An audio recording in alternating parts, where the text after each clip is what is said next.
Hello everyone! Welcome back to my channel. For today's video, pag-uusapan natin ang tinatawag nating pitch. What is pitch in music? It is the highness or lowness of a sound.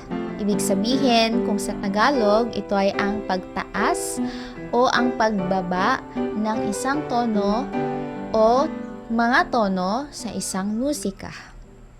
Halimbawa dito sa piano ko, meron po tayong 7 basic pitches. These are A, B, C, D, E, F, and G. And then, pagkatapos ng G, babalik ulit naman yan sa A. So, basically, from A to G, yung basic pitches. 1, 2, 3, 4, 5, 6, 7. Okay? They are located sa white keys. That's why, basic lang siya na pitches.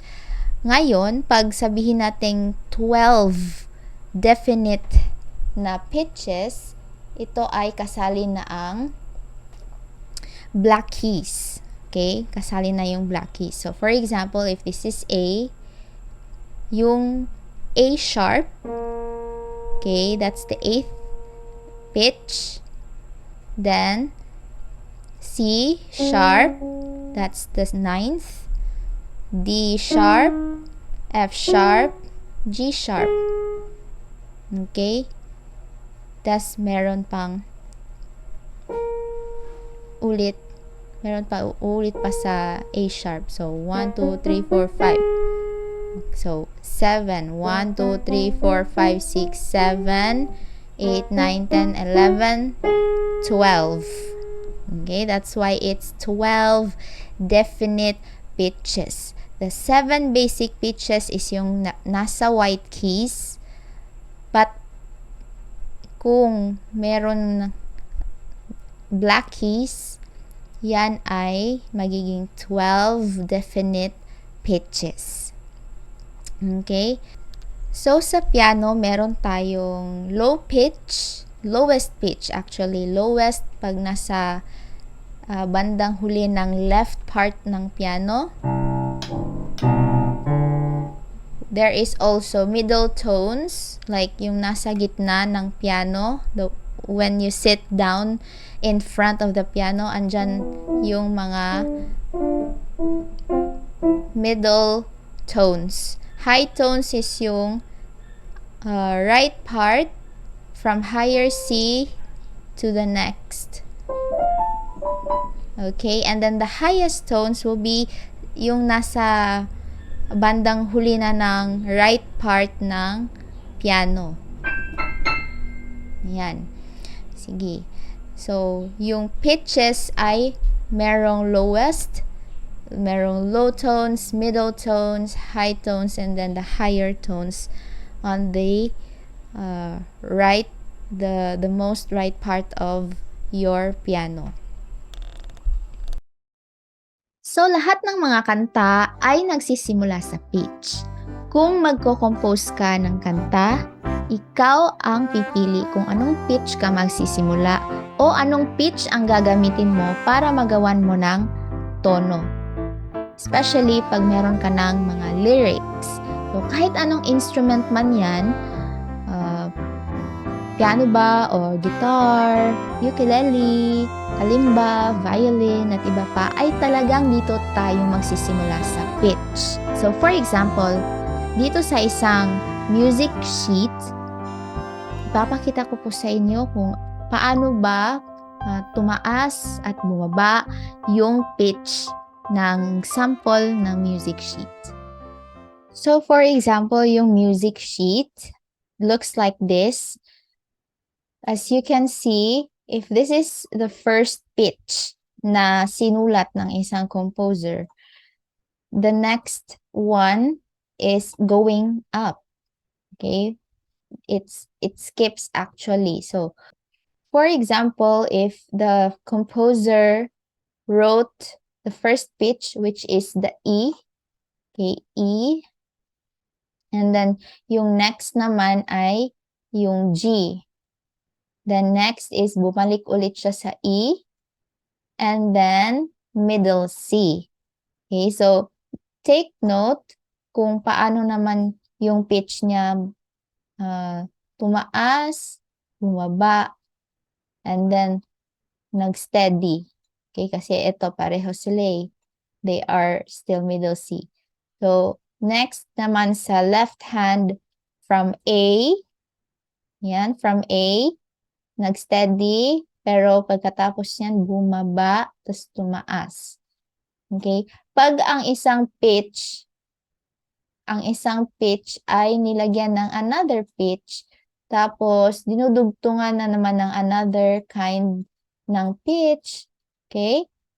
Ibig sabihin, ito ay bumubuo ng isang sound or isang buong musika. So, hindi ibig sabihin na pag may isang pitch ka na, okay na, music na siya, hindi. Kailangan yung pitch ay dinudugtungan pa ng iba pang mga pitch. Kaya nga merong 7 basic pitches and meron pang dagdag na 5 para ito ay may 12 na definite pitches. So, pag ito ay namumuo sa isang music sheet, yan ay magiging isang music talaga. At depende pag lalagyan mo pa ng lyrics, lagyan ng lyrics, I have, lagyan ng, depende sa composer pag may lyrics siya or wala. Tapos, kakantahin ng singer. So, ibig sabihin, yung binubuo ng bawat na mga pitch ay naging effective siya dahil sa ito ay nagpo-produce ng isang music. Okay? So, matatawag lang itong musika pag ito ay may kabuuan at may kahulugan. Okay? There is meaning already with your composition. Especially when you put lyrics sa kinompose mo. So, yung pitches, ano lang siya, it's the basic sound of each keys na nasa piano mo. Pag marami na yung na-play mo, ibig sabihin, namumuo na siya ng kanyang sound. Namumuo na siya ng kanyang sariling musika. So, yun. Kaya nga, may mga singers o yung mga judge sa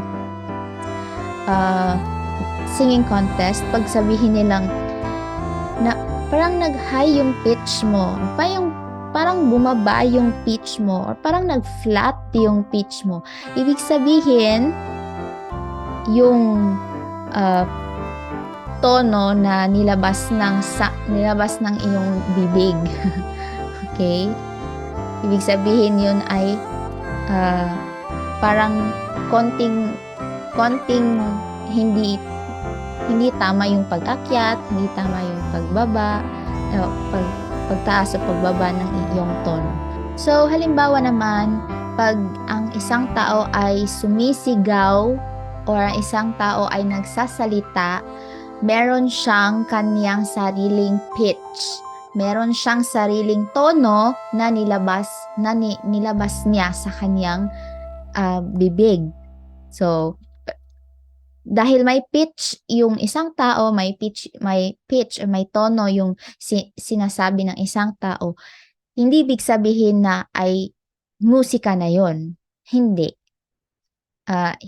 Hindi siya matatawag na isang musika. Pero pag ito ay nilagyan ng sariling rhythm, okay? Gamit yung mga pitches, ibig sabihin, to ay pwedeng magiging isang musika.